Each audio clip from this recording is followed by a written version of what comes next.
ভূমিকা। বাংলাদেশ একটি স্বাধীন, সার্বভৌম ও সম্ভাবনাময় রাষ্ট্র। স্বাধীনতার পর থেকে দেশটি অর্থনীতি, শিক্ষা, কৃষি, স্বাস্থ্য, অবকাঠামো এবং প্রযুক্তিসহ বিভিন্ন ক্ষেত্রে উল্লেখযোগ্য অগ্রগতি অর্জন করেছে। একই সঙ্গে রাজনৈতিক বিভাজন, সামাজিক মেরুকরণ, দুর্নীতি, বেকারত্ব, তথ্য বিভ্রান্তি এবং পারস্পরিক অবিশ্বাসের মতো চ্যালেঞ্জও রয়ে গেছে। একটি রাষ্ট্রের ভবিষ্যৎ নির্ভর করে শুধু তার সম্পদ বা জনসংখ্যার উপর নয়, বরং তার রাজনৈতিক সংস্কৃতি, আইনের শাসন, নাগরিক সচেতনতা এবং নেতৃত্বের মানের উপর। আজকের বাংলাদেশে একটি গুরুত্বপূর্ণ প্রশ্ন সামনে আসে: আমরা কি আবেগ দিয়ে রাষ্ট্র পরিচালনা করতে চাই, নাকি যুক্তি, নীতি, দক্ষতা এবং জবাবদিহিতার ভিত্তিতে একটি উন্নত রাষ্ট্র গড়তে চাই? আবেগের রাজনীতি ও তার সীমাবদ্ধতা।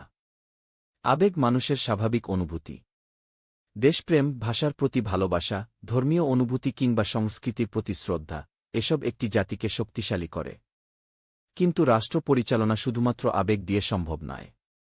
রাষ্ট্র পরিচালনার জন্য প্রয়োজন সুস্পষ্ট নীতি, দক্ষ প্রশাসন, কার্যকর আইন, শক্তিশালী প্রতিষ্ঠান, অর্থনৈতিক পরিকল্পনা এবং দীর্ঘমেয়াদী উন্নয়ন কৌশল। যখন আবেগ যুক্তিকে ছাপিয়ে যায়, তখন অনেক সময় গুরুত্বপূর্ণ সিদ্ধান্ত বাস্তবতার পরিবর্তে তাৎক্ষণিক জনপ্রিয়তার ভিত্তিতে নেওয়া হয়। এর ফলে দীর্ঘমেয়াদে জনগণই ক্ষতিগ্রস্ত হয়। ধর্ম ও রাষ্ট্র ভারসাম্যে প্রয়োজন। বাংলাদেশের অধিকাংশ নাগরিক মুসলিম। পাশাপাশি হিন্দু, বৌদ্ধ, খ্রিস্টান এবং অন্যান্য ধর্মাবলম্বীরাও এই দেশের নাগরিক। এই বৈচিত্র্যই বাংলাদেশের শক্তি। ধর্ম মানুষের নৈতিকতা, মানবিকতা ও আত্মশুদ্ধির উৎস হতে পারে। সততা, ন্যায়বিচার, দয়া, সহনশীলতা এবং পরোপকার, এসব মূল্যবোধ সমাজকে সুন্দর করে। কিন্তু রাষ্ট্র পরিচালনার ক্ষেত্রে প্রতিটি নাগরিকের সমান অধিকার, আইনের সমান প্রয়োগ এবং সাংবিধানিক নীতির প্রতি শ্রদ্ধা অপরিহার্য। যখন ধর্মকে বিভাজনের হাতিয়ার বানানো হয়, তখন সমাজে অপ্রয়োজনীয় উত্তেজনা সৃষ্টি হতে পারে। আবার ধর্মীয় পরিচয় থাকা মানেই কোনো ব্যক্তি বা গোষ্ঠী উগ্র, এমন ধারণাও ভুল। একটি দায়িত্বশীল সমাজে এই দুই ধরনের চরম অবস্থানই পরিহার করা উচিত। রাজনৈতিক নেতৃত্বের প্রধান দায়িত্ব। একজন প্রকৃত নেতা শুধু জনপ্রিয় বক্তা নন, তিনি একজন দায়িত্বশীল সিদ্ধান্ত গ্রহণকারী। তার কথাবার্তা, আচরণ এবং নীতি দেশের কোটি মানুষের ওপর প্রভাব ফেলে। সত্যিকারের নেতৃত্বের বৈশিষ্ট্য হল জনগণের কথা শোনা, আইনকে সম্মান করা, সমালোচনা গ্রহণের মানসিকতা রাখা, তথ্যভিত্তিক সিদ্ধান্ত নেওয়া, উন্নয়নকে অগ্রাধিকার দেওয়া, জাতীয় ঐক্য রক্ষা করা। জনপ্রিয়তা সাময়িক হতে পারে, কিন্তু ভালো নীতি ও সুশাসনের সুফল প্রজন্মের পর প্রজন্ম ধরে থাকে। আন্তর্জাতিক পরিমণ্ডলে বাংলাদেশের ভাবমূর্তি। বর্তমান বিশ্বে কোনো দেশ একা নয়।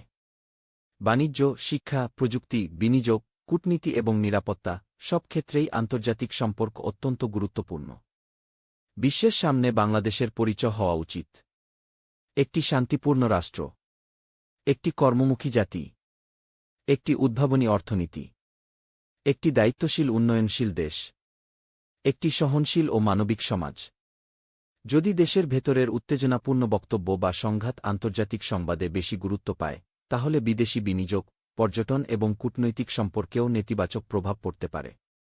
তাই জনপরিসরে দায়িত্বশীল ভাষা ব্যবহার করা রাষ্ট্রের স্বার্থের সঙ্গেও সম্পর্কিত। সামাজিক যোগাযোগমাধ্যমের যুগে দায়িত্বশীলতা। আজ একটি ভিডিও, একটি বক্তব্য কিংবা একটি পোস্ট কয়েক মিনিটের মধ্যেই কোটি মানুষের কাছে পৌঁছে যেতে পারে। তাই রাজনীতিবিদ, ধর্মীয় বক্তা, সাংবাদিক, শিক্ষক, কন্টেন্ট নির্মাতা এবং সাধারণ নাগরিক সবারই দায়িত্ব রয়েছে যাচাই করা তথ্য প্রচার করা এবং এমন ভাষা ব্যবহার করা, যা উত্তেজনা নয়, বরং বোঝাপড়া বাড়ায়। ভাইরাল হওয়া কখনোই সত্যের প্রমাণ নয়। জনপ্রিয়তা কখনোই নৈতিকতার বিকল্প নয়। উন্নয়নের রাজনীতি। রাজনীতির মূল প্রশ্ন হওয়া উচিত: কিভাবে কর্মসংস্থান বাড়বে? কিভাবে শিক্ষার মান উন্নত হবে? কিভাবে দুর্নীতি কমবে? কিভাবে স্বাস্থ্যসেবা সবার কাছে পৌঁছাবে? কিভাবে কৃষক, শ্রমিক, উদ্যোক্তা ও তরুণরা আরও ভালো সুযোগ পাবে? যে রাজনীতি মানুষের জীবনমান উন্নত করে, সেটিই দীর্ঘমেয়াদে সফল রাজনীতি। তরুণ প্রজন্মের ভূমিকা। বাংলাদেশের সবচেয়ে বড় শক্তি তার তরুণ জনগোষ্ঠী। তরুণদের উচিত জ্ঞান অর্জন করা, ভিন্নমতকে সম্মান করা, মত প্রকাশ করা, আইন ও সংবিধানকে সম্মান করা, দেশের উন্নয়নে নিজের দক্ষতা কাজে লাগানো।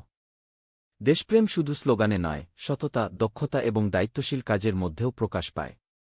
আমাদের ভবিষ্যৎ কেমন হওয়া উচিত? আমরা এমন একটি বাংলাদেশ চাই, যেখানে আইন সবার জন্য সমান, যেখানে রাজনীতি হবে সেবার মাধ্যম, যেখানে ধর্ম মানুষকে নৈতিকতা ও মানবিকতার শিক্ষা দেবে, যেখানে সংখ্যালঘুসহ প্রতিটি নাগরিক নিরাপদ বোধ করবে, যেখানে মতভেদ থাকবে কিন্তু শত্রুতা থাকবে না, যেখানে উন্নয়ন, শিক্ষা, বিজ্ঞান ও উদ্ভাবন হবে জাতীয় অগ্রাধিকারের বিষয়। শেষ কথা, বাংলাদেশ আমাদের সবার। এই দেশের ভবিষ্যৎ কোনো এক ব্যক্তি, দল বা গোষ্ঠীর হাতে নয়, বরং কোটি নাগরিকের সম্মিলিত দায়িত্বের উপর নির্ভরশীল। একটি শক্তিশালী রাষ্ট্র গড়তে আবেগের প্রয়োজন আছে, কিন্তু সেই আবেগকে অবশ্যই যুক্তি, ন্যায়বিচার, জবাবদিহিতা এবং কর্মের মাধ্যমে পরিচালিত হতে হবে। ধর্ম মানুষকে নৈতিকতা শেখায়, রাষ্ট্র নাগরিককে অধিকার ও দায়িত্বের কাঠামো দেয়, আর রাজনীতি সেই কাঠামোকে কার্যকর করার একটি মাধ্যম। এই তিনটির মধ্যে ভারসাম্য বজায় রাখতে পারলেই বাংলাদেশ আরও সমৃদ্ধ, শান্তিপূর্ণ এবং আন্তর্জাতিকভাবে সম্মানিত রাষ্ট্র হিসেবে এগিয়ে যেতে পারবে। আমাদের পরিচয় হোক বিভাজনে নয়, কর্মে। আমাদের শক্তি হোক ঘৃণায় নয়, ঐক্যে। আমাদের রাজনীতি হোক প্রতিশ্রুতিতে নয়, বাস্তব উন্নয়নে। কারণ ইতিহাস শেষ পর্যন্ত বক্তৃতা নয়, কর্মকেই স্মরণে রাখে। ভূমিকা: বাংলাদেশ একটি স্বাধীন, সার্বভৌম ও